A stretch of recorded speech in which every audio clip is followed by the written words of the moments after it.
Next up, Nissan GTR T-Spec comes with a Godzilla green interior. Godzilla green. Something I noticed, Nissan GTR has always been called the Godzilla. I mean, certainly it does look kind of like one. But the changes for the T-Spec include golden accent on the wheels, golden engine cover, carbon fiber spoiler, golden kick plates, and the Godzilla green interior. And for audio listeners, it's actually quite like the Godzilla green interior. Now, I'm trying to pick the color. What does it remind me of? What sort of green is it? It's the type of green that you would see. I'm just trying to think.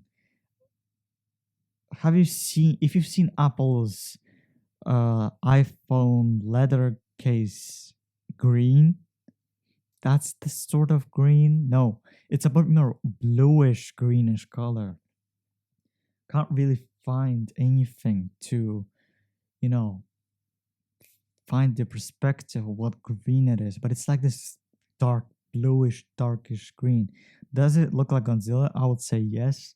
Other changes see is carbon fiber, and it looks like real carbon fiber. Alcantara headlighting, that's nice. But the GTR, it's just a car on its own. It's just there's GTR people, GTR fans. I am not a GTR guy. I have never been a fan of the GTR. I think the GTR needs an update now. It's an old car.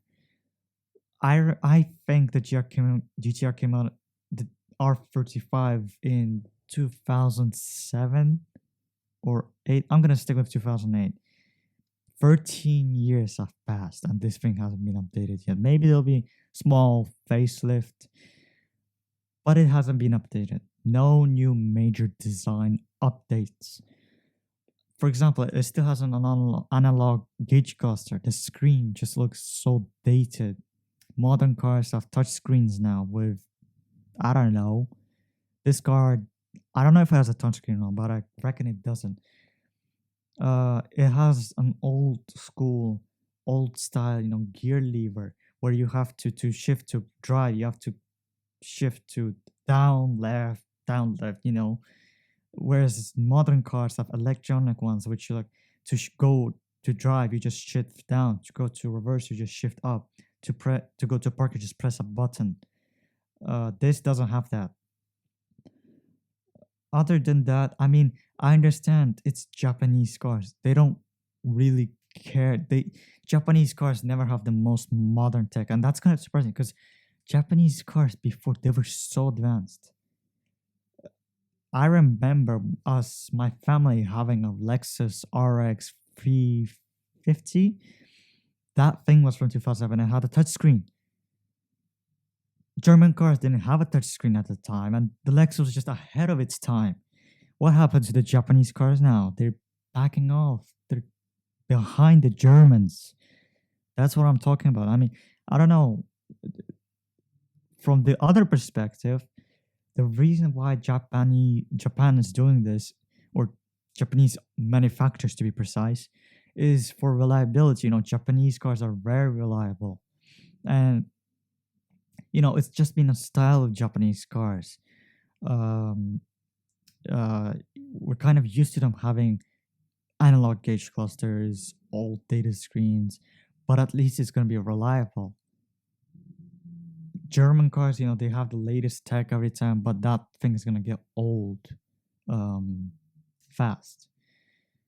But I myself, honestly, I never understood this.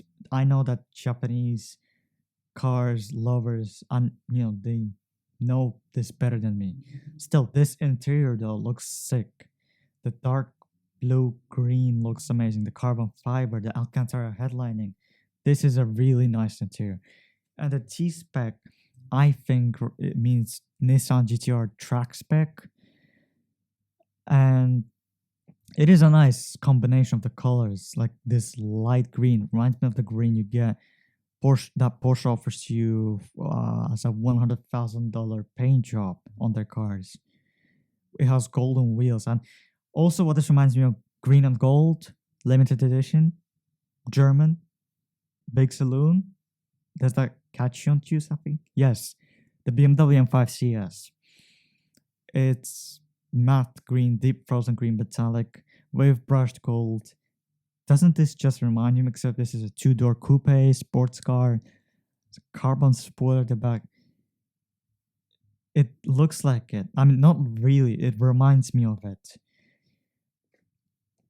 Uh, but yeah, this car's cool, but not to my taste.